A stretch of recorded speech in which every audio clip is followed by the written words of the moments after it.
자, 우리는 주기성을 배우기 전에 주기율표를 봐야 되거든. 주기율표는 암기를 해야 된다. 일단 이거는 주기율표의 과학사야, 과학사. 한 문제가 나올 수 있어.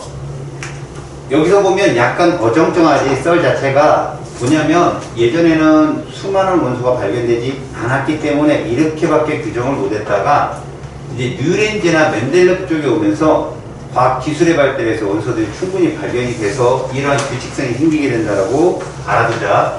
일단 데베라이너의 새쌍 원소들은 원소가 없다 보니까 화학적 성질이 비슷한 이런 걸로 화학적 성질이 비슷한 원소를 세 쌍씩 묶은 거야. 요즘으로 따지면 동조 원소거든. 그 어떤 성질이냐면 뭐 물하고 반응했는데 급격히 반응한다든가 뭐 기체로 존재한다든가 색깔을 띈다든가 이런 걸로 분류를 한 거지. 그 다음에 뉴렌즈라는 사람은 옥타브라는 말이 8전자거든. 8전자. 옥타브가 뭐야? 도레미파솔라시도 8개지.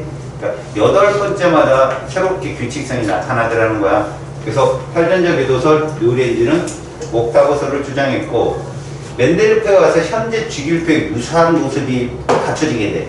근데 이 사람은 원자량 순으로 주기율표를 만들다 보니까 요거에 안 맞는 애들이 나타나게 되는 거야. 예를 들어서 18번의 아르곤은 40인데 19번의 칼륨은 39거든. 멘델레프 입장에서는 얘가 19번으로 18번으로 가야 되고 얘가 19번으로 가야 되는데 얘는 비활성 기체거든. 얘는 알카리 금속이고 알카리 금속이 비활성 기체에 가 있는 터무니없는 그런 위치 순서가 바뀌는 게 나오는 거야. 또 하나 니켈하고 코발트도 그런 현상이거든. 근데 단연코 얘들이 가장 확실히 표가 나는 거거든. 그래서 모즐리라는 과학자가 X선으로 양성자를 때리는 거야. 양성자 볼 수 없잖아. 너무 작아서. 그런데 여기다 X를 쓰면 물질파가 나오는 거지. 이 물질파는 드브로이라는 사람이 발견하거든. 나중에 뭐 간단하게 말하면 이런 걸로 쓰면 돼. 이렇게 이거랑 두 개가 돼. 이게 더 크지. 그러니까 그 세기가 정수배대로 커지는 걸 갖고 발견해서 양성자의 숫자가 바로 원자 번호다라는 것을 얘기하게 돼. 이거는 양성자의 숫자야. 이렇게 어떤 빛을 가지고 실험을 한 과학자, 유명한 사람이 러더포드라는 사람이 있잖아. 알파선. 그치? 알파선, 우리가 보통 말하는 피절 실험. 그걸로, 우리가 보통 원자 핵을 발견한 사람이 있지? 그 사람 제자야, 모즐리가. 알았지? 저거를 발견하고 노벨상을 받을 뻔했죠. 노벨상을 받았는데 일주일 있다가 전쟁터에 숨지는 바람에 노벨상은 대상자가 없으면 그 다음 뭐 직계 후손 이런 사람 못 받아요. 대리수상이 없고 그냥 딴 사람으로 넘어가요. 우리라는 사람이 안타까운 사람이지. 1차 세계대전 때 비행기 주먹으로 죽죠. 모즐리라는 사람이. 우크라이나 빨리 끝나야 되는데 그죠? 여튼 주기율표 순서를 보면 데베라이너, 뉴렌즈, 멘델레프, 모즐리 이런 순서로 오케이? 알아두시고요. 원자량 수는 모순된 거다라는 것도 꼭 알고 계시고요. 알았지? 자, 주기율표의 구성을 보겠습니다. 족이라고 하는 것은 세로줄인데요. 이거는 얘가 같다는 얘기죠. 요거 명심하세요. 원자가의 전자수, 화학은 전자의 형문이기 때문에 최각의 전자수가 같다는 건 성질이 비슷하다는 것을 의미합니다. 그걸 동족원소라고 부르는데 이걸로 여러분들이 통합과학 시간에 뭐 배웠어요? 1족으로 누구 배웠죠? 알카리 금속 배웠죠. 그 다음에 17족으로 누구 배웠습니까? 할로젠 배웠죠. 이렇게 동족, 우리가 18족은 뭐라고 부르죠? 비활성 기체. 비활성 기체. 원자가 전자수 몇 개? 그렇지. 그래서 화학적 성질이 없다라고 합니다. 그래서 비활성이라는 말을 쓰죠. 이런 것들이 동족원소예요. 동족원소. 2족은 알카리 토금속, 13족은 알루미늄족 이렇게 보통 부르죠. 우리가 족이라고 하는 것에 대한 얘기 중에 하나, 물론 이런 것도 중요하지만 시험에 나오는 건 이런 거. 얘들아, 1족 원소들은 S 오비탈 속 총 전자수가 홀수라는 거 기억나냐? 1, 3, 5, 7. 1인애가 누구였어? 수소. 3인애는? 5인애는? 남수. 7인애는? 이런 애들이야. 자, 이걸 어떻게 판단한다고 그랬어? S오비탈은 원래 박스가 하나잖아. 예. 그 박스가 얘는 한 개 필요하지. 1주기 1조. 3개 채우려면 박스가 2개 필요하지. 2주기 1조. 5개 채우려면 박스가 3개 필요하지. 3주기 1조. 4주기 1조. 왜? 주기가 바로 주 양자수이며 이것은 전자가 채워진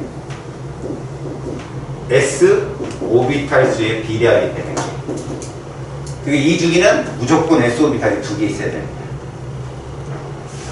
3주기는 3개 있어야 돼요. 이 분위기가 5분 지나면 졸음이 나올 것 같은데 분홍색 스푼 남겨놔라. 2개로 때리게 따닥 따닥 따닥. 알았어? 자, 주기는 그런 걸 뜻한다. 주양자수이며 전자 껍질을 말하는 거야. 그러니까 동족은 화학적 성질이 비슷하지만 동주기는 아무 관련이 없는 거야. 동주기에는 금속도 있고 비금속도 있고 준금속도 있고 비활성 기체도 존재할 수 있는 거지. 이해 갔어요? 주기는 이런 의미가 더 중요해. 이런 의미. 여기까지 됐죠? 오케이. 여러분 몇 주기까지 배워요? 20. 오호. 네. 4주. 그렇죠. 몇 조까지 배우고요? 18주. 네. 18조까지 배우고요. 알았습니까? 네. 자, 금속원소 1족에서 13족이라는데 여러분들은 쌤한테 이건 안 배웠잖아요. 3족부터 누구까지? 12조까지는 안 배웠잖아요. 그지? 근데 이것도 포함된다는 겁니다. 대표적으로 여러분 3족에는 누가 있냐면 21번 스칸듐이 있어요. 알았어? 이건 그냥 보고 이해하고 넘어가세요. 쓸 필요도 없이. 21번을 우리가 전자배치를 채운다면 이렇게 됩니다. 이렇게 되죠? 그 다음에 4S에 둘인데요. 요 뒤에 3D에 하나가 4S 오비탈보다 3D가 에너지가 높거든요. 그런데 여러분 잘 보세요. 얘를 보호 껍질로 나타내 볼게요. K에 몇 개 들어가요? 2개. L에는 8개. 자, 중요합니다. M에는 몇 개 들어갈까요? 9개. 요것도 M이거든요. 알았어요? 그러면서 N에 몇 개 들어간다? 최각 전수, 원자과 전수 2예요. 이렇게. 그래서 여러분 3족부터 12족은 원자과 전자수가 하나 내지 둘밖에 없어요. 다 금속원소라는 얘기입니다. 알았어? 그래서 주기율표상에서 70%가 금속원소예요. 알겠지? 3족부터 12족 원소들이 모두 금속원소. 다 거의 2인데 24번 크롬염하고 29번 구리만 하나예요. 훈투비칙 때문에 그렇거든요. 그냥 참고적으로 여러분들 알아두시고 이제 여기에만 전자가 채워지더라도 원자과 전수는 얘를 읽는다는 거죠. 얘를. 알았어? 그래서 얘들은 다 동일해요. 족은 달라서. 알았지? 자, 최외곽의 전자가 하나 내지 3개까지는 금속입니다. 그래서 금속은요, 문제 풀 때 스킬로 중요한 거. 금속원소는 전하가 이 셋밖에 없어요. 이 셋밖에 안 나와요. 알았어요? 전하가. 알겠지? 그리고 플러스 3은 13족인데 그것도 알루미늄밖에 안 나옵니다. 걔밖에 3가를 낄 수 있는 애가 없거든요. 알았죠? 플러스 1가는 몇 족일까요? 당연히 1족이겠고요. 플러스 2가는 2족 또는 이런 전이원소들. 알았습니까? 자, 양이온성이 강하다. 무슨 뜻이냐? 여기서 여러분 양이온성이 강하다는 건 전자를 잘 읽는다는 뜻이죠.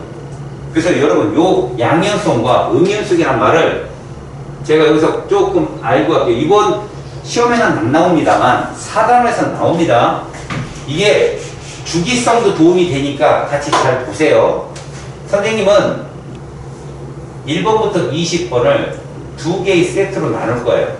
시험 문제 여기서 아주 중점적으로 잘 나오니까 먼저 세트 1은 뭐를 의미하냐? 10번 네온의 전자 배치를 따르는 거죠. 이런 애들을 세트 1이라 하는데 이런 애들이 7번 질소부터 시작해서 13번 알루미늄까지입니다. 알았어요? 이 중에 여러분 잘 봅시다. 7번 질소는 전자를 몇 개 받아서 10번 네온이 되는 거죠. 8번 산소는 몇 개를 받아야 돼? 9번 플로린은요? 이런 애들이 비금속이에요. 전자를 받는 음이온성이 강하다. 그런데 11번 나트륨은 전자를 잃어야 되겠죠. 12번 마그네슘은요? 2개를 잃어야 되고 13번 알루미늄은요? 이런 애들이 양이온성이 강하다. 그래서 이걸 금속성이 강하다고 부릅니다. 금속의 반응성. 알았습니까? 금속의 반응성, 비금속의 반응성 다 뭐가 되는 거예요? 음이온, 양이온이 되는 걸 반응성이라고 부른다는 거죠. 왜요? 전자가 이동하니까. 전자가 이동하면 화학 변화잖아요. 이해갑니까? 창문을 좀 닫을까? 조용하다요. 그럼 세트 2는 누구를 따라가는 애들이다? 18번 아르곤의 전자 배치를 따른다라고 보시면 돼요. 자, 이럴 때 15번 인부터 출발해서 20번 칼슘밖에 5개밖에 없거든요.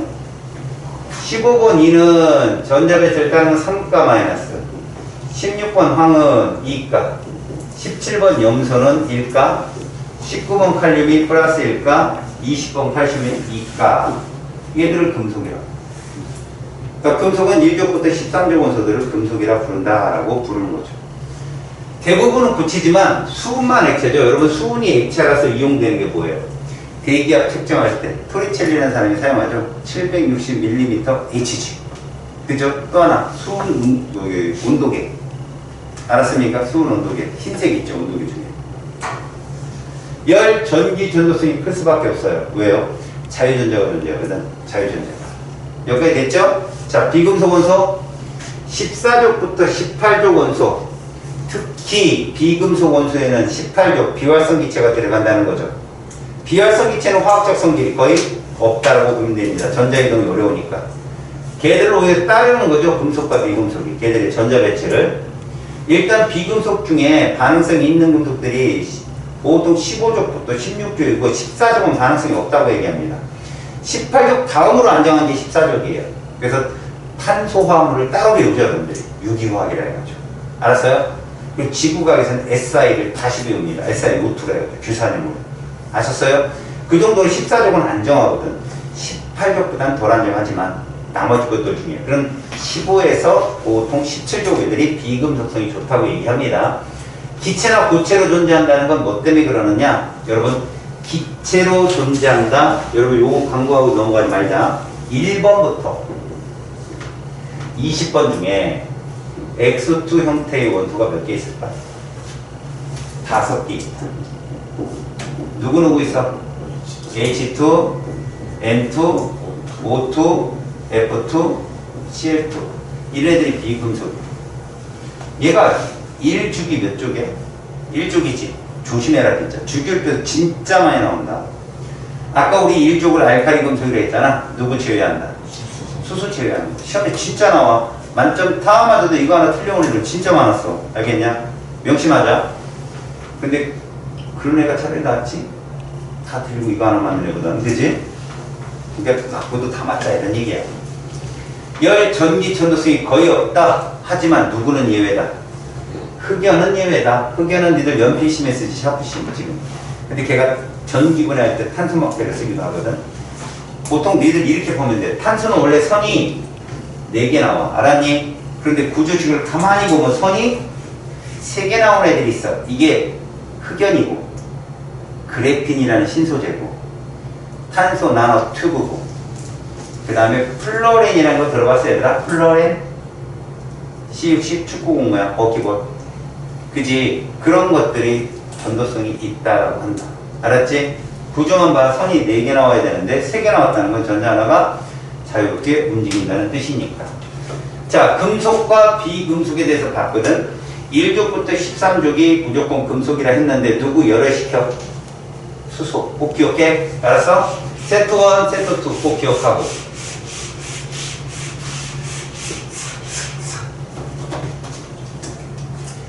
자, 주기율표가 만들어지기까지 과정에 몇 문제만 풀고 바로 내용으로 넘어갈게. 확인만 하고. 원소들을 원자량 순서로 배열했을 때 8번째마다 이거는 원자량 그러니까 멘델리프인가? 아니야. 8번째라는 말에서 키워드를 갖자. 알았어? 8번째마다 뉴렌지의 옥타브 설계가 다에 확실한 말이 나와. 원자량 순서로 배열하면 성질이 비슷한 주기적으로 나타나는 걸 발견하는데 요거 최초의 주기율표, 현재 주기율표 비슷한 거. 이게 멘델레프야. 알았지? 8번째라는 말 옥타브, 멘델레프. 그럼 나는 뭐냐? 드베라이너, 세쌍원소설. 그치? 그래서 뉴, 되, 멘. 2번이 정답입니다. 됐죠? 자, 주기율과 주기율표에 대한 설명이야. 원소를 원자번호 순서로 배열할 때 나타난다는 거 맞아요. 양성자수. 규칙적 전자 배치 때문에 나타나는 거 맞고요. 화학적 성질이 비슷한 것은 같은 세로줄, 동족 원소라고 부르고요. 현대 주기율표 토대는 모듈리. 알겠습니까? 모듈리. 뭐 어떤 책에는 보른이나 베니셀리우스 이런 사람들은요. 현대의 주기율표 원소 기호까지 정확하게 표현한 사람들이고 토대는 모듈리입니다. 전자가 들어있는 전자 껍질이 같다면 그냥 동주기 원소라고요. 화학적 성질이 같은 건 아니라고. 왜? 최각의 전자가 다르잖아요. 화학은 전자의 형태인데. 그쵸? 그래서 5번이 틀렸고. 자, 이 문제가 가끔 나오는데 여러분 조심할 건 0에 해당되는 요거 있죠, 요거. 얘들이 몇 조 원소다? 18조. 그래서 여러분 봐요. 지금 선생님이 그리는 요 부분 있죠? 요게 1주기 2개. 맞죠? 그러면 요건 몇 주기냐? 자, 여기부터 출발 가서 여기까지. 이게 2주기. 이게 그 누구예요? 10번 네온입니다. 2주기. 18조. 그 다음에 요 C부터 출발해서 어디까지? 여기까지. 18번 아르곤까지. 여기가 3주기. 그러니까 C는 3주기, 1주기에 해당되는 놈이고 B는요 2주기, 17주기라는 뜻이에요. 이 그래프 볼만하죠? 이해 갔어요? 저 그래프 잘 보세요. 그래서 A와 C는 화학적 성질이 비슷한데 그 맞는 답이거든? 근데 출제자들은 이렇게 많이 해요. 여기를 A라 놓고 여기를 B로 놓고 이렇게 나와. 그럼 A, B는 화학적 성질이 비슷해요? 아니에요? 아니죠. A가 수소니까. 저렇게 함정 잘 판다고. 알았지? 저런 거 조심해라. 니은 B와 C는 지울게요.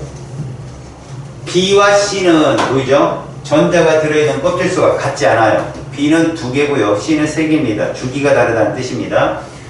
주기율이 나타나는 까닭은 원자과 전자수와 관련이 있는 거죠. 8번째 규칙상. 알았죠?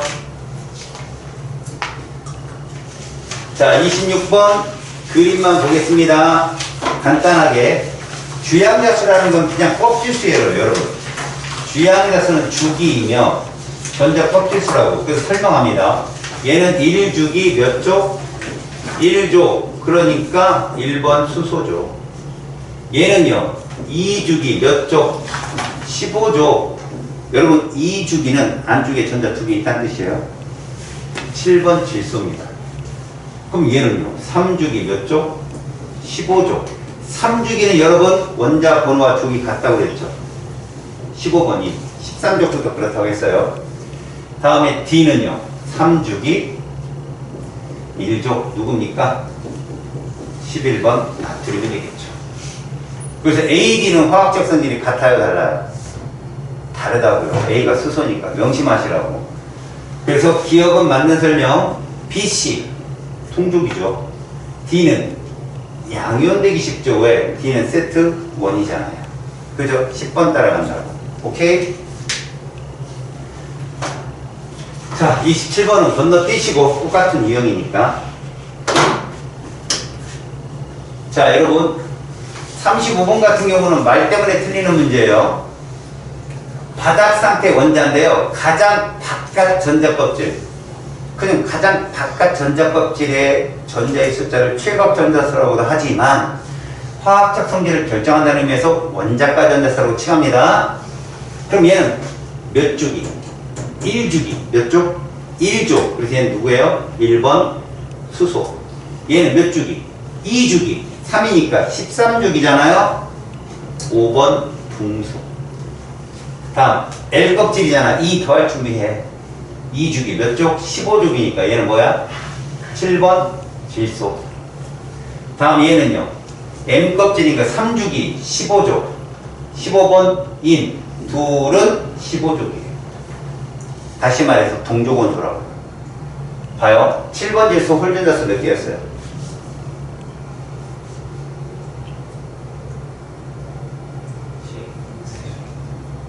15번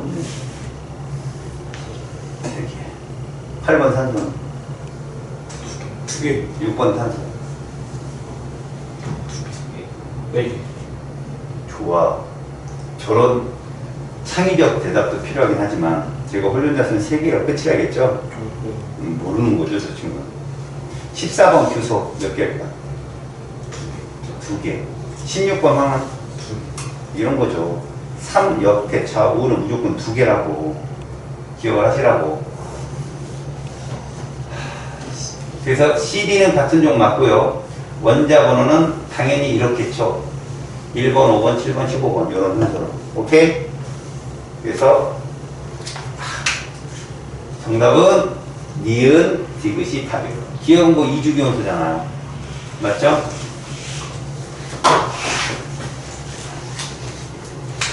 자, 여기서 37번 와봅니다.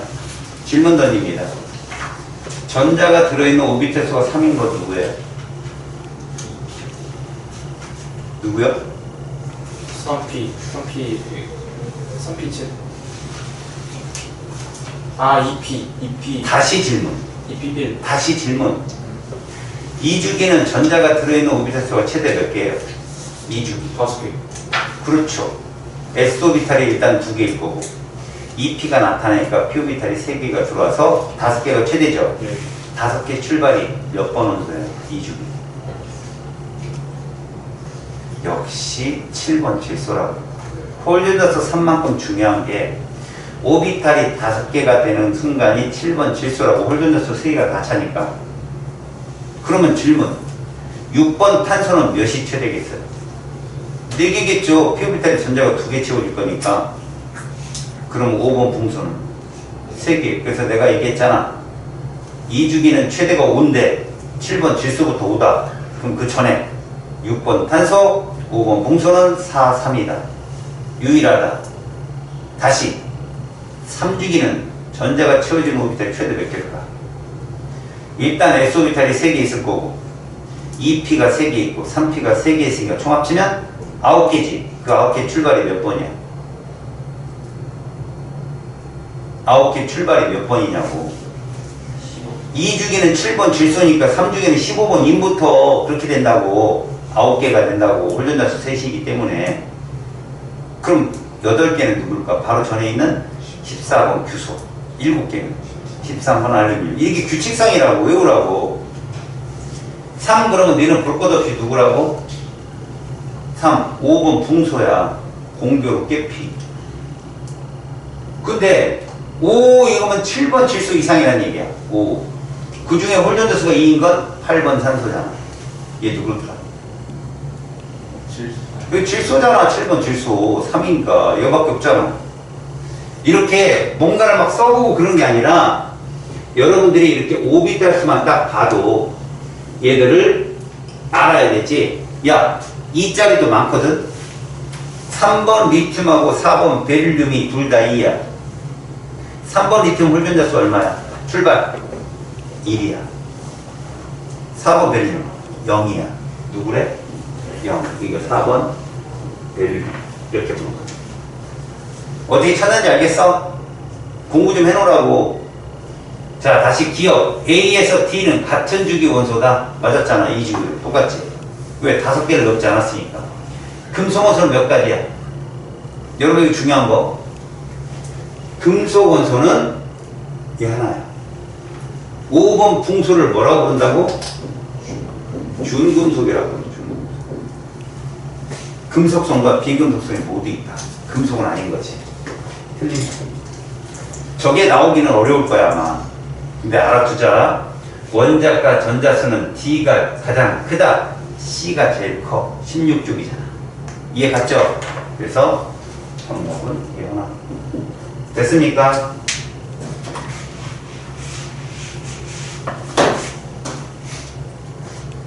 (70번) A 수소 명심해라. 알았지? 다음. 이런 원자 모형 이런 걸 고전자 껍질이라고 그래. 알았니? 껍질의 개수가 몇 개니? 2개니까 2주기. 최각의 전자가 몇 개니? 15조. 7번 질소. 홀전화수 몇 개? 3개.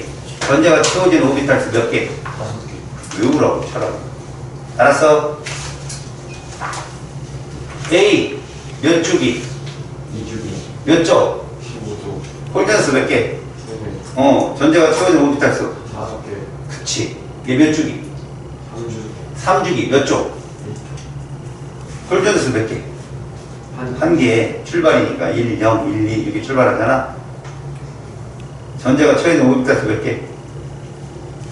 6개. 그렇죠. 5개 다음으로 주기가 나타나니까. 얘가 S 오비탈에 전자 몇 개 있는 애라고? 3주기인데 다 안 채워졌어. 5개지 그럼 1S에 둘, 2S에 둘, 3S에 하나일 겁니까? 알았냐? 이거 그림 봐봐. 얘 원래 몇 주기 원소냐? 그래서 원래 3주기지. 네. 이제 세트 1이야 2야? 막 던져. 세트 1이지 10번 내원을 따라가잖아. 네. 그럼 얘 몇 번이야 원자번호 원래? 11번. 그래 그 3주기라고. 이거 양이온들만 잘 물어본다고. X는 3주기 2조 원소였던 거야. 이해 갔냐? 이거 잘 물어보니까 꼭 기억해라. 야 B, C, A 여기서 주기가 다른 하나 누구냐? 이 B야. 얘 원래 몇 주기야? 그래 3주기 몇 조? 그래 13주기라고. 양이온 조심하라고. 양이온 진짜 많이 물어본다고. 주기. 자, 바닥 상태에서 전자 배치가 이거인 원자는 몇 쪽이다? 원자과 전자수 몇이냐? 7. 그래서 몇 쪽? 17쪽이라고 그래. 17쪽. 전자 2개를 잃었을 때 이런 전자 배치를 갖는데 세트 1이지. 2개를 잃었을 때 그럼 얘 몇 쪽이 오세요? 3주기지. 원래 3주기잖아. 3에서 2이 이렇게 변한 거잖아. 알카리 금속 중에 원자 번호가 가장 작은 원자 번호 몇 번? 그 답은 23번. 됐죠? 그 다음에 비교할 만한 게 이런 전자 배치는 A부터 불러봐. A 2주기 몇 쪽? 2조.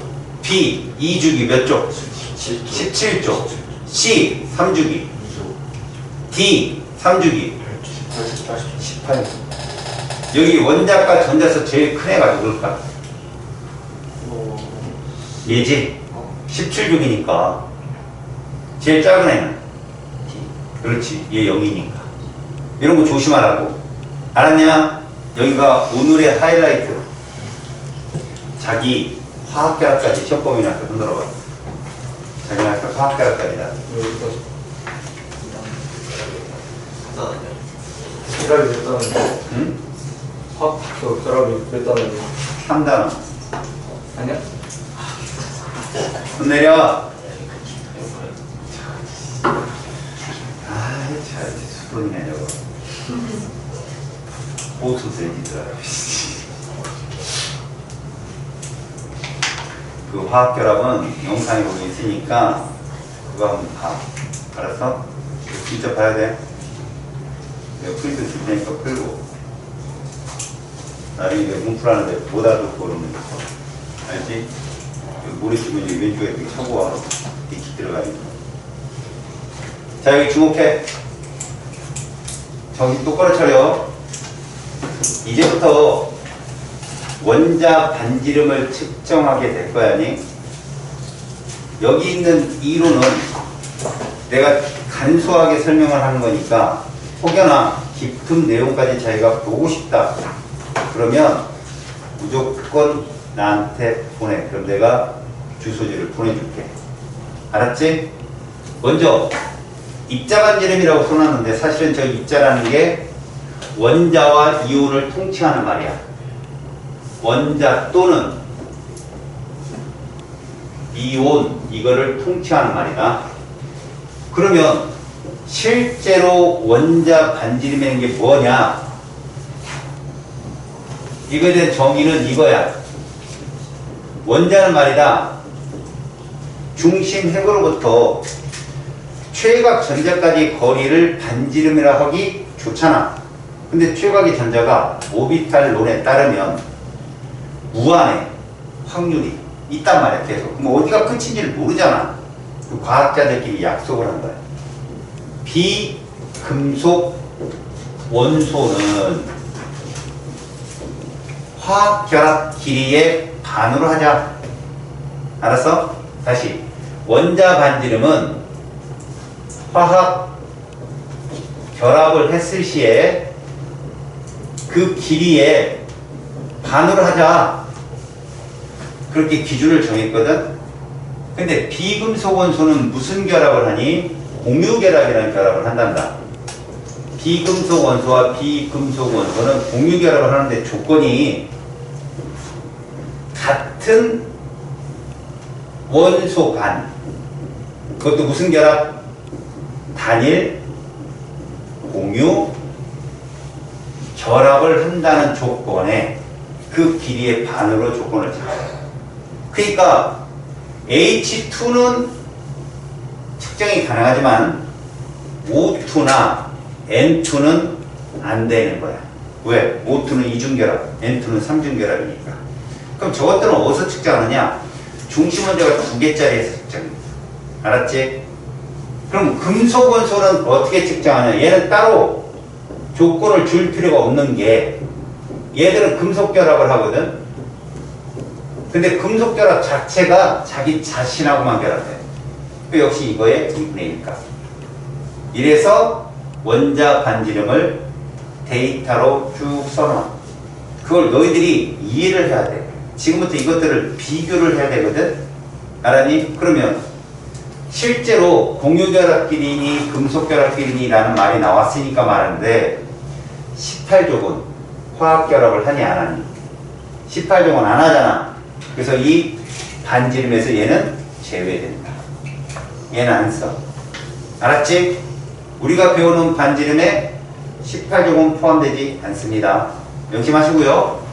그러면 나머지 것들을 이제부터 측정을 할 건데 이제부터는 선생님이 설명할 때 어떻게 들릴 수 있냐면 원자 하나일 때라는 표현을 자꾸 쓸 거예요. 원래는 2개가 결합을 했을 때 반을 측정한다고 하는데 제가 자꾸 고전자 껍질 모양을 자꾸 쓸 겁니다. 그렇게밖에 설명할 수가 없다는 걸 인정해 줘야 돼요, 여러분들이. 알았어? 다시 말해서 수소가 화학 결합을 했을 때 요 길이의 딱 반을 우리가 원자 반지름으로 측정해야 되는데 선생님이 설명할 때는 전자 껍질을 이렇게 그리잖아요. 마치 이렇다라고 설명을 하는 거야. 이렇다라고. 알았지? 그런데 이건 이런 걸 말한다라고 니들이 생각을 하고 있어야 돼. 이렇다고 생각해서 문제를 풀어도 틀리진 않아요. 알았어요? 그러니까 선생님이 말하는 건 이렇게 H원자와 H원자 간에 공유결합 반을 측정해야 됨에도 불구하고 원자 하나를 표현했을 때 나는 이 껍질 거리를 반지름이라고 자꾸 설명을 할 거라고요. 이해를 해달라고. 알았지? 저게 진짜 값은 아니니까. 자, 그러면 이제부터 설명을 할 테니까 왼쪽에 있는 이 말이 무슨 말인지 꼭 기억합니다. 자, 우리는 설명상 이렇게 할 필요가 있어요. 우리는 원자 반지름을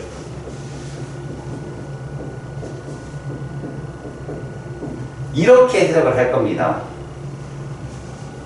중심 핵과 최외곽 전자 하나 간 거리. 이게 맞는 말이 아니에요.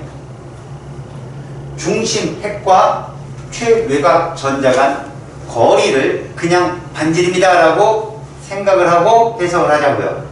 이게 편하니까.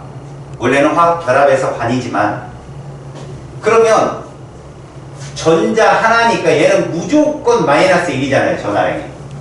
그쵸? 근데 중심 핵은요. 원자 번호가 양성자이기 때문에 번호에 따라 양전하량이 달라질 수 있어요. 최대 얼마예요? 니들이 배우는 주기율표에서 최대 몇? 플러스 20이요. 그렇죠. 플러스 20이 최대예요. 졸고 앉았다. 환장하고. 저 다리 떠는 거 같겠네. 응? 또 멈췄네. 죽는다. 줄 알았어요. 진짜 사상 채팅으로 선생님이 물어 뜯는 걸 보고 싶으면 자. 오늘 목 물리는 거 볼 거다 하나. 목을 가려. 지랄을 낫대요. 배팅 하나 성공하더니 아주 떳떳해졌구만. 중심 핵은 우리가 이렇게 부를 거예요. 핵전화. 이건 뭐와 같다고 생각해요? 양성자 수. 알았습니까? 양성자 하나가 플러스 1이잖아요. 두 개면 플러스 2고요. 알았습니까? 근데 우리가 첫 번째로 나올 말이 뭐가 들어갔어요? 여기 안에 유효라는 말이 들어갔잖아. 얘들아, 이론값과 실제값의 차이를 지금부터 알아라고. 이론값은 저 핵전환. 다시 말하자. 3번은 이론값은 플러스 얼마야? 3인 거야. 근데 최외곽의 전자가 느끼는 건 3보다 어떻다는 얘기지? 작다는 얘기야. 알았어? 그럼 그렇게 작게 하는 방해 요소가 누군지를 알면 되는 거야, 여러분들. 누구냐? 화학이 뭐의 학문이야? 전자. 그래, 또 다른 전자냐. 또 다른 전자가 그 외곽의 전자에 미치는 핵전하를 상쇄시킨다고 보면 돼. 알았어? 상쇄시킨다. 그럼 어떤 걸로 상쇄시킬까? 제일 여러분들이 편히 알 수 있는 건 전자들 간에 뭐가 있어? 반발력이라는 게 존재할 수 있잖아. 그지? 전자 간에 반발력이 존재해서 핵이 당기면 다른 전자가 없다면 그 핵은 그대로 핵 전하 영향을 받는데 다른 전자가 있으면 그 전자가 밀어냄으로 인해서 얘가 당겨질 힘에 상쇄를 받겠지. 자, 전자 간 반발력도 있을 수 있어. 제일 중요한 게 하나 있다. 바로 이런 거야. 잘 봐. 선생님이 이렇게 껍질을 그리면 여기에 전자가 두 개가 돈다라고 치자니 A전자, B전자. 자, 돈다. 이 궤도를 따라 돈다, 안 돈다? 안 된다. 안 돈다. 그러면 자, B는 여기서도 나타날 수 있고 여기서도 나타날 수 있는 거지. A는 요 근처에서 나타날 수도 있고 멀리서 나타날 수 있는 거지. 그럼 A가 B를 가려 막을 수 있다는 거야. 알았니? 다시 말해서 B가 순간적으로 여기 있는데 핵이 당길 거 아니야, 얘를. 자, 얘를 이렇게 할게. 그럼 전자 몇 개 돌아야 돼, 주변에? 이렇게 세 개가 있어야 돼, 전자가. 맞지? 그런데 같은 에너지 껍질인 A, B 사이에서도 핵과 B전자, 그러니까 핵이 B전자를 막 당기라고 할 때 A가 중간에 딱 나타날 수도 있다는 얘기지. 이런 걸 이렇게 불러. 차폐, 효과, 가려막기, 효과, 스크린, 이펙트. 이런 말을 쓴다. 이 같은 말이야. 알았어? 스크린이라는 건 농구를 해본 친구들은 알걸? 센터포드가 나와서 슈팅 가드가 슛을 쏘게 막아주는 게 스크린이라고 하잖아. 그런 거야. 누군가를 막는 거. 아니, 니들이 사진을 찍으려고 그래. 유원지 같은 데 가서. 근데 중간에 사람이 지나가면 스크린 이펙트. 알았어. 전자가 사진이 온전하게 안 나오겠지. 대부분 사진 잘못 찍은 거, 이거 얼굴 잘려갖고 나와. 그치? 사람 손 집어넣고. 니들 그런 장난이 많이 하잖아. 친구 찍는데, 이래가지고 손이 이렇게 가려갖고. 그렇게 스크린 이펙트라고. 무슨 말이냐? 잘 들어봐. 수소는 핵이 하나고, 양성자. 전자도 몇 개냐? 하나지. 그럼 걔는 이론적인 핵전환 값이 플러스 1이라면 유효 핵전환도 1이야. 왜? 그 전자 하나를 방해할 다른 전자들이 없기 때문에. 근데 전자가 두 개 이상 생기면 이론가보다 유효값이 떨어진다는 얘기야. 그 중에 방해하는 요소 중에 첫 번째가 전자간 반발력도 있을 수 있고 두 번째가 이거라고. 차폐효과. 근데 이게 말이야.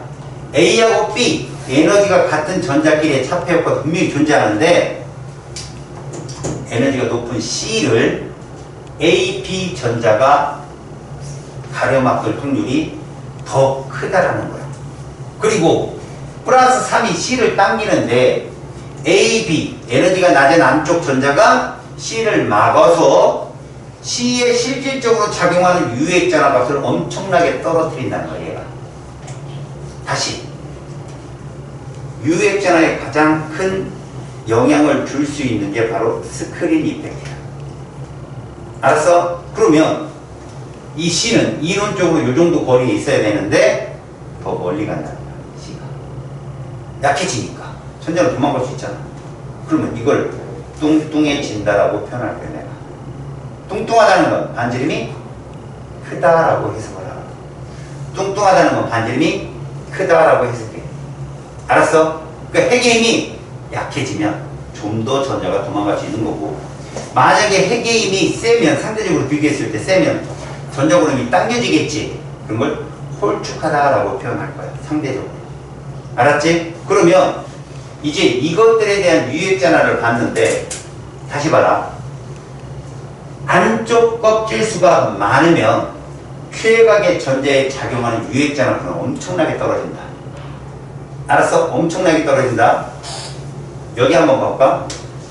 자, 7번 질소의 유액전화를 이 정도로 적을게. 8번 산소는 얘보다 좀 크다. 9번 플루린이 얘보다 좀 더 크다. 그럼 10번 네오는 안 적어. 왜? 걔는 반지름에 대해서 영향력이 높다고 그랬잖아 내가. 11번 나트륨은 원자 번호 당연히 크잖아. 그지? 그런데 유액전을 재보니까 여기 있는 거야. 어떡한 얘기지? 가다가 어떻게 된 거야? 뚝 떨어진 거야. 왜 그런가 봤더니 핵 전하는 분명히 늘었는데 껍질이 새로 생겼잖아. 껍질이 새로 생김으로 인해서 가려막기 효과가 유효 핵 전하 값을 엄청나게 떨어뜨린 거야. 응? 이론 전하는 당연히 11번이 커. 알았니? 그런데 안쪽 껍질의 숫자가 늘어남으로 인해서 왜? 얘들은 다 안쪽 껍질이 한 개잖아. 2줄이니까. 근데 얘는 몇 개가 돼? 2개가 됨으로 인해서 핵전하가 급격히 떨어집니다. 이해 갔어요? 요거야. 그러니까 유액전화 값을 제일 상쇄시키기 쉬운 게 누구라고? 전자 껍질 수야. 됐지? 그러면 이런 애들은 안쪽 전자 껍질 수가 어떠냐? 동일하지. 왜 세질까? 유액전화 값이 왜 세질까? 요거를 봐야 돼. 자, 3번 리튬하고 4번 베릴륨하고 5번 붕소를 비교할게. 얘들 가려막기 효과가 어떨까? 같다라고 놓는 거야. 왜? 이중이니까 안쪽 껍질이 하나잖아. 같다라고 놓는 거야. 그럼 그 다음에 영향을 주는 게 뭔가 보라고. 자, 얘는 이렇게 안쪽에 전자가 2개 돌고, 얘도 안쪽에 전자가 2개 돌아. 얘도 안쪽에 전자가 2개 돌아. 자, 바깥쪽 전자 껍질을 그려보자. 전자가 하나 돌고, 얘는 2개 돌고, 얘는 3개가 돌아. 자, 얘는 중심의 핵 전하가 플러스 3이고, 플러스 4고, 플러스 5란 말이야. 그때 여러분들은 뭘 봐야 되냐면, 최각에 작용하는 얘하고 얘 사이, 얘하고 얘 사이, 얘하고 얘 사이를 비교해봐. 자, 이렇게 가면서 파란색 최각 껍질에 전자수도 늘어나지. 그럼 전자간 반발력도 세지겠지. 계산을 해보자. 얘 마이너스 1이잖아. 그럼 얘도 마이너스 1, 마이너스 1. 얘도 마이너스 1, 마이너스 1이란 말이야. 니네 반발력은 전기력이잖아. 이렇게 계산해. 얼 제곱에 전하량의 곱으로. 그때 요는 거의 무시된다. 거리는 별 차이가 없으니까. 그럼 이게 가장 큰 원인이 되거든. 전환의 곱이. 얘도 곱하면 뭐 나오냐? 1 나오지. 마이너스 1 곱하기 마이너스 1 하면 1 나오잖아. 플러스 값은 반발력이라는 뜻이야. 알았어? 그러면 얘들끼리 반발력은 그냥 1인 거야. Q 곱하기 Q가. 근데 얘들 사이에 반발력 곱하기 얼마 나와? 마이너스 3 나오지? 이건 인력이라는 뜻이야.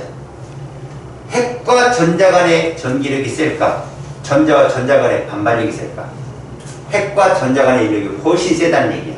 그래서 얘들끼리 반발력이 더 증가하긴 하지만 이 둘 사이의 인력 효과만큼은 크지 못해서 결국은 중심 핵 전하가 늘어나면 유핵 전하는 세져서 당겨진다. 홀쭉이. 뭔 말인지 알겠어?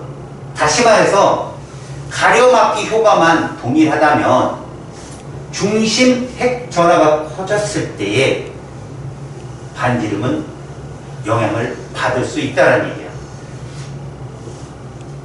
다시 안쪽의 껍질이 똑같지. 그러면 가려막기 효과는 같다라고 보라고 하는 소리야. 대신 중심의 핵 전하가 늘어나니까 물론 얘가 3 그대로, 4 그대로, 5 그대로 핵 전하를 발휘하지 못해. 다만 유핵전을 따져봐도 점점 세져. 유핵전을 따져봐도 가려막기 효과가 똑같다고 친다면 얘들이 3만큼 혹은 4만큼은 충분히 발휘할 수 없다지만 얘가 하면 2.7이면 얘는 한 3.6 뭐 이 정도로 유핵전화 값도 커지게 된다고 점점. 그래서 중심 힘이 세지면 파란색 껍질의 전자무리를 훅 당길 수 있다고. 그 그림에 보는 바와 같이 홀쭉이가 되는 거야. 점점점. 알았어? 얘들아, 지금부터 유효핵 전하에 대한 정의를 내릴게. 잘 들어봐. 우리가 원자 반지름을 측정을 할 때 있잖아. 우선적으로 봐야 될 건 유효핵 전하라고 보는 거야. 여기서 선생님이 이런 표현을 한번 써볼게. 같은 축이 일 때. 이 표현은 무슨 표현이지? 가려막기 효과가 영향을 받을 때, 받지 않을 때. 받지 않을 때라고 보라고. 그렇다고 자기 껍질에 있는 전자까지 가려막지 않는다는 거 아니야. 안쪽 껍질의 가려막기 효과가 일정하다고 보는 거라고. 이때 우리가 원자 번호에 따라서 상대값이라고 한다. 원자 번호가 커지면서 커지는 건 이걸 누구라고 하느냐? 이걸 핵 전하라고 한다는 거야. 그러면 유효 핵전하 값은 얘보다는 떨어지는데 이렇게 커진다는 거지. Z 스타. 이게 유효 핵전하야. 왜? 전자가 2개 이상 있으면 지들끼리 반발력도 있고 지들끼리 스크린도 있잖아. 유핵전하는 그 값보다 떨어진다는 얘기지. 같은 축일 때. 알았니? 그러면 이런 그래프가 나오더라도 여러분들이 이해가 되는 거야. 봐봐. 여기 원자 번호가 있는데 원자 번호 이게 Z-Z 스타라고 하잖아. 이 차가 점점점 어떻게 되냐? 커지는데도 불구하고 파란색의 유핵전하가 세져서 반지름이 어떻게 된다? 감소한다라고 해석을 한다고. 이해 갔어? 그러면 이 핵전하에 비례하는 게 뭐였니? 원자 번호였지. 그럼 유핵전하도 원자 번호에 비례한다는 건 알겠어? 같은 주기일 때는 대신 껍질이 있다 없다의 차이는 엄청나는 거야. 안쪽 껍질이 많아지면 무조건 유핵전하가 뚝 떨어지게 돼 있다. 알았어? 그러면 이제부터 이 반지름에 대한 정의를 내릴 거니까 이건 반드시 외워라니? 이것만 외워서 풀어도 다 맞는다 문제. 진짜로. 근데 지금까지 선생님이 이렇게 설명한 건 이론적인 설명이야. 내가 이쪽을 우리가 겨울방학 때 설명을 못했기 때문에. 알았어? 니들은 설명 못했기 때문에 지금 다시 한번 설명해 주는 거니까. 자, 입자 반지름, 그게 원자든 간에 이온이든 간에 비교 순서야. 제일 먼저 뭐부터 봐라? 전자 껍질 수를 봐라. 껍질 수가 많아지면 가려막기 효과가 커져서 유핵전하가 급격히 줄어버려. 그래서 반지름이 어떻게 된다? 커진다. 우리 전자 껍질 수를 뭐라고도 얘기하냐? 주기. 그럼 이 말에 따르면 무슨 말이니?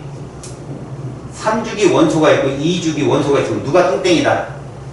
얘가 뚱땡이다라는 얘기. 이론적으로 얘기하는 거야. 이해 갔니? 오케이? 그래서 잘 봐라. 같은 족에서는 원자 번호가 커지면 주기가 커지는 거 아니야. 맞지? 원자 번호가 커지면 전자 껍질 수도 어떻게 되니?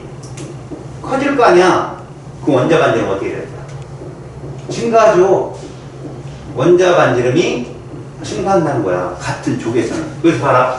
3번 리튬보다는 11번 나트륨이 더 크다는 얘기가 뚱땡이가 된다는 얘기지. 이해 갔어? 이해 갔어? 다음. 양이온화되는 건 뭘 뜻할까? 자, 11번 나트륨 봐봐. K에 둘, L에 8, M에 하나 있던 애가 세트 몇이야 얘? 1이지. 10번 네온을 따라갈 거 아니겠어? 그럼 외부에서 에너지가 들어오면 얘가 이렇게 된다는 얘기야. 전자를 잃어버린다는 얘기지. 그러면 얘가 뭐가 돼? K에 둘에 자, 껍질이 줄었지. 껍질이 줄었잖아. 그러면 원자 반지름하고 이온 반지름 중에 누가 더 커? 얘가 더 크겠지. 맞지? 껍질이 쟤는 3개고 얘는 2개니까. 졸지만. 끝번에 또 다리. 안 들었어요. 뭐야, 다리. 깨잖아. 그럼 다리를, 왼쪽 다리를 막 떨어요. 지금 뭐 있었어요? 떨지 마봐, 그럼. 내가 말했을 때 떨지 않으면 되잖아. 정치하고 있었다는 얘기거든, 이거. 근데, 야, 그러면 다리 막 떨면 깬 거야, 이게. 나는 지금 네 왼쪽 다리만 본다니까? 지금 안 떨잖아, 지금 다리. 그러다 내가, 야, 그럼 막 떨어, 이거 깬 거거든. 안 들었어. 알았어요. 다 그렇게 얘기해요. 그럼 여러분, 이렇게 한번 설명합시다. 원자 반지름분에 이온 반지름 값이 1보다 클까요? 작을까요? 그쵸? 이해 갔어요? 이런 애들이 금속이라고요. 금속. 1족부터 13족. 양이온화 되는 애가 아까 뭐라고 그랬지? 금속성이라고 했잖아, 내가. 그치? 금속들 세트 1에서 플러스 1가 플러스 2가 플러스 3가를 갖는 아이들이 대부분 이런 현상을 갖는다고. 껍질을 잃어버리니까. 이해 갔어? 됐지? 그러니까 금속들은 이온이 되면 이렇게 돼. 껍질을 잃어버리니까. 이해 갔어? 제일 먼저 껍질이 중요하다는 거 얘기했어. 오케이? 자, 이제 두 번째. 만약에 껍질이 같다면 어떡할래? 전자 껍질이 같다면 지금 내가 그렸던 여기 있는 그림하고 똑같다고. 전자 껍질이 같다면 그 다음부터는 얘를 보라는 거야. 원자 번호.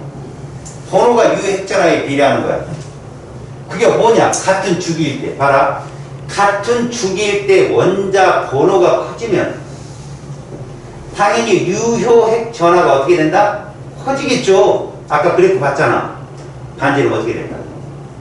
원자 반지름 감소하죠. 중심핵이 세지니까. 이해 갔어요? 자, 이제 여기 왔습니다. 뭐라고 써있어요 여기? 등전자 이론이라고 되어 있거든.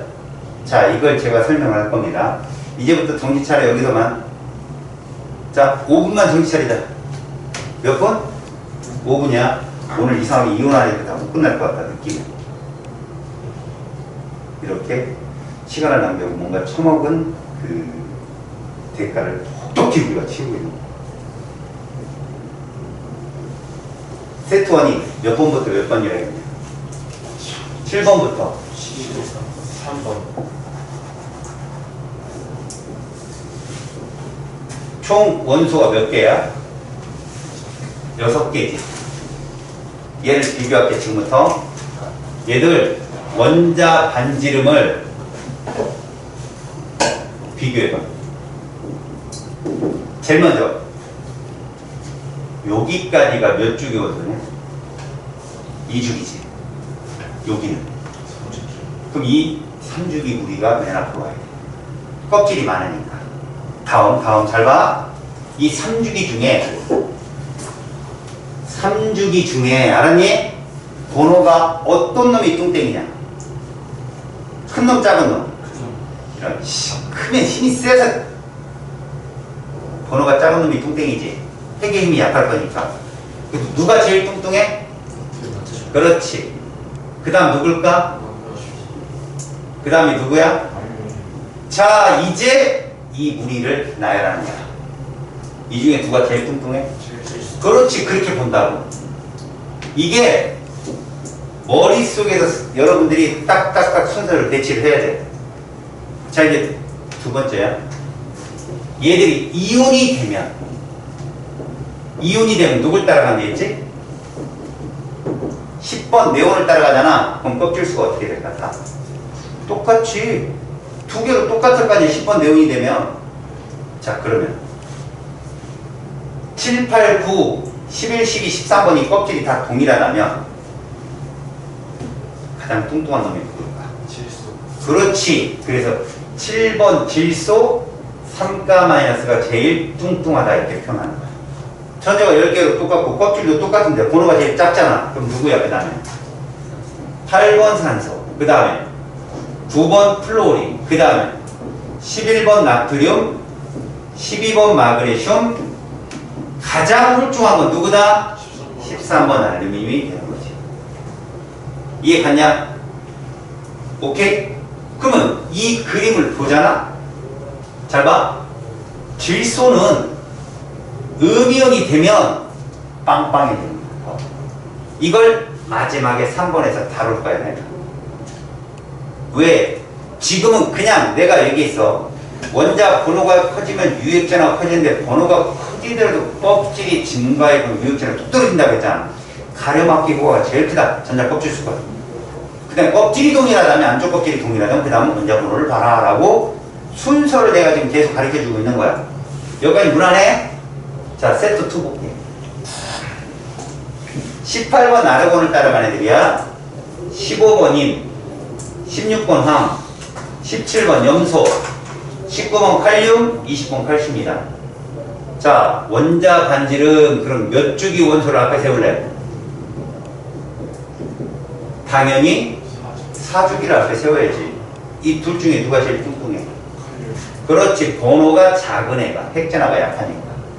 그 다음 애가 20번 칼슘인데 그러면 이제 나머지 3주기. 알았어? 3주기 중에 누가 제일 뚱뚱해?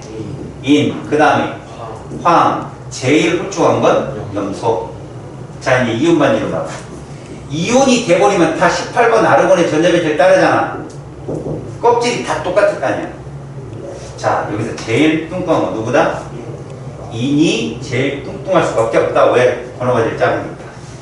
그래서 이렇게 이온 반지름이 나열이 되더라. 이런 얘기야. 이런 식으로. 이해 갔어 지금? 이게 등전자 이론이야.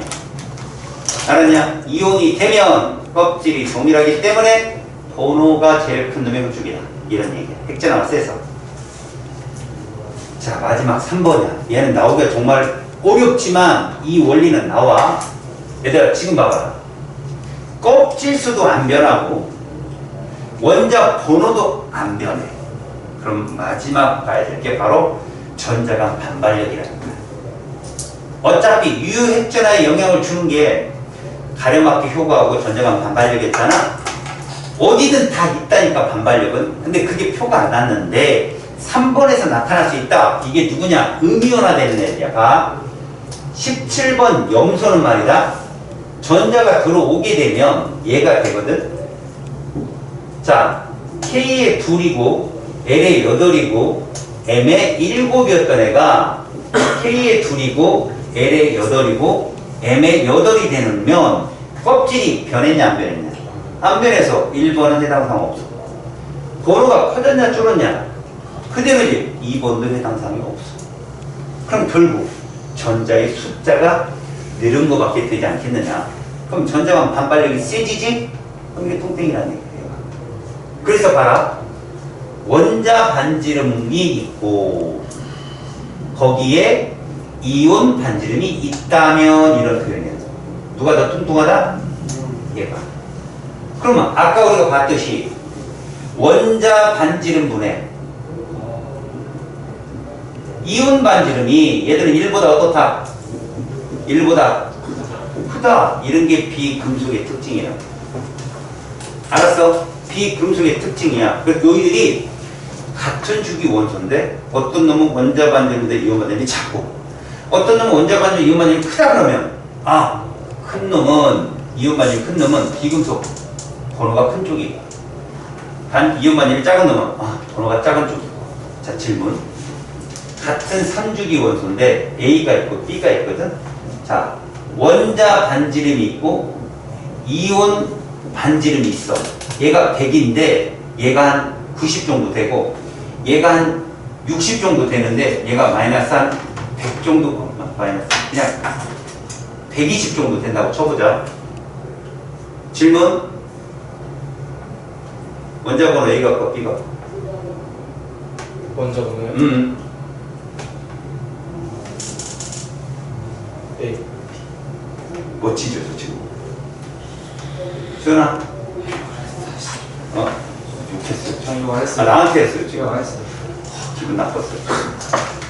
기분 나빴죠 같이. 아니 아무 생각 없었어요. 주야 누구? 왜 그렇죠? 얘는 금속이잖아요 지금.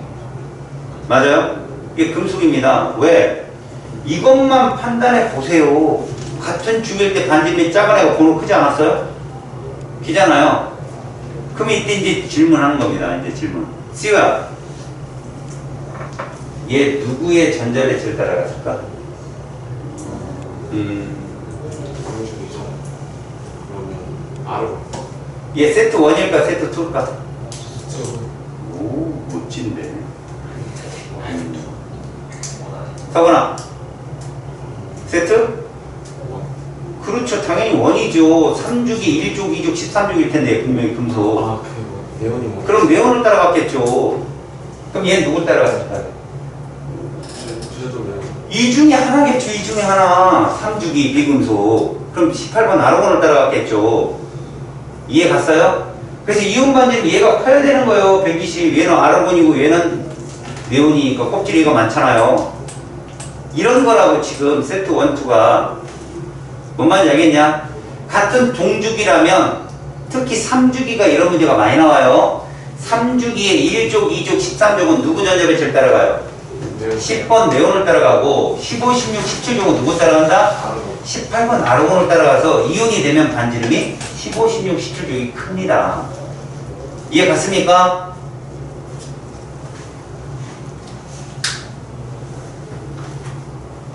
지금 원자 반지름 얘기를 했는데 결론을 내릴 테니까 잘 봅니다. 이건 하나 하고 야 이건 그냥 들어. 한 번밖에 안 나왔어.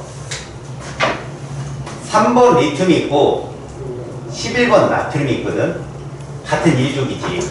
맞지? 자 얘를 여기 원자 반지름 이렇게 그릴게. 얘 원자 반지름 이렇게 그릴게. 사실 이렇지는 않아니? 획광거리를 잰 거야. 그런데 얘하고 얘하고 비교하면 유효핵전화가 누가 더 클까 얘들아? 그럴 것 같잖아. 더 작으니까. 유효핵전은 11번이 커. 같은 족에서 반지름 얘가 크잖아. 유효핵전화도 3번 리튬보다 11번 나트륨이 크다고 니들이 유효핵전화를 찾아보면 알아. 데이터에. 교과서에 있어. 그런데 유효핵전화가 센데도 반지름은 더 크지.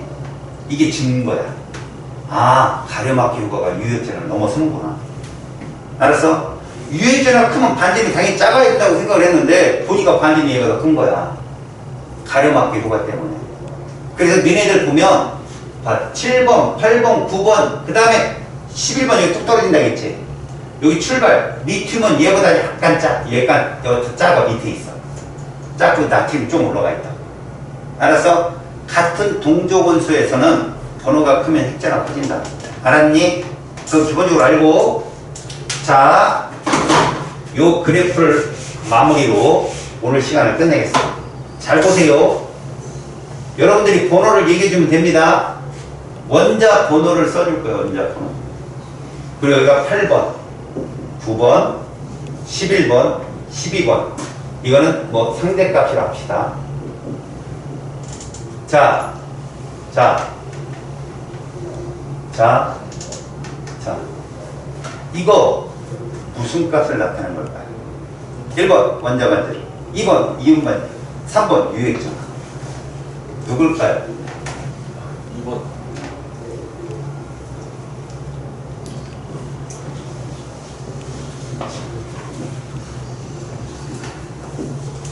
원자 반지름 2번. 1번. 아, 1번. 1번. 이거 1번 그린 거죠. 이해가요? 이거 1번 그린 겁니다. 이거 누구라고요? 1번이에요. 이거 누굴까요? 2번. 2번. 이거 이온 반지름이죠. 이해 갔어요 지금?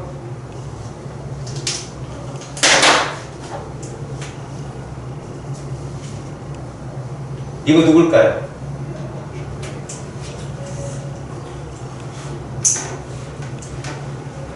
이거 유액전화예요. 피잖아요. 같은 주기에서는 원자번호 끊으면 써야 되는데 주기가 바뀌면 뚝 떨어진다고 했잖아요. 그래서 이게 누구라고요? 이건 누구라고요? 2번. 이건 누구죠? 이렇게 되는 거죠. 이해 갔어요? 이제 질문합니다. 여러분, 여기서 여기로 오는 거 몇 번이에요? 여기서 여기로 오는 거 8번, 9번 전자 껍질 같아요, 달라요? 8번, 9번 같죠? 그러면 2번입니다. 번호가 커서 반대를 짧다. 11번에서 12번 오는 것도 2번인 거예요. 그런데 9번이 11번으로 가는 건 뭘까요? 1번입니다. 껍질이 커지는 거. 됐죠? 그 다음 봐봐요. 이 11번 나트륨 원자 반지름이 이온이 되면 줄잖아요. 1번이죠. 전자 껍질력이죠. 이건 역시도 전자 껍질력이고, 그럼 이건 누굴까요? 산소가 산소 2가-가 돼요. 이게 3번이에요. 껍질 변하지 않았잖아요. 번호도 안 변했잖아요. 전자수만 넣는 거죠. 이해 갔어요? 그 과정을 보시라고. 자, 이거 하나만 더. 자꾸 얘기하죠. 3번 리튬이에요. 그러면 여기 12번 마그네슘 있습니다. 얘 2주기고 얘 3주기야. 누구 반지름이 클까요? 3주. 얘가 크다고 배워야 했잖아요. 아니에요. 근데 이게 팩트입니다. 자, 1주기를 빼고요. 1주기를 열애하고 2족부터 17족까지 18족은 들어가지 않잖아요. 무조건 주기가 크면 반지름 큽니다. 얘가 여예요. 얘가. 이거 모의고사 딱 한 번 나왔었어요. 알았습니까? 얘가 여인데 2주기 1족은요 3주기 2족부터 시작되는 애들보다 무조건 반지름이 커요. 얘는. 알았습니까? 1족의 특징이에요. 1족의 특징. 1족이 같은 주기에서 제일 뚱뚱하잖아요. 얘는 주기가 큰 다른 2족부터 17족 원소를 비교해도 제일 뚱뚱합니다. 만약에 어떤 문제에서 이거 주기가 크면 반지름 크다고 했는데 이거 안 맞네? 그러면 1족입니다. 그냥 무조건. 알았습니까? 그 명심하십시오. 알았죠? 그거 딱 한 번 나왔거든. 근데 과연 문제를 풀다가 너희들이 그런 게 떨어진다면 이거 그때 선생님이 말씀하신 거구나 라고만 알고 넘어가시면 됩니다. 얘가 예외예요. 유일하게. 아셨죠?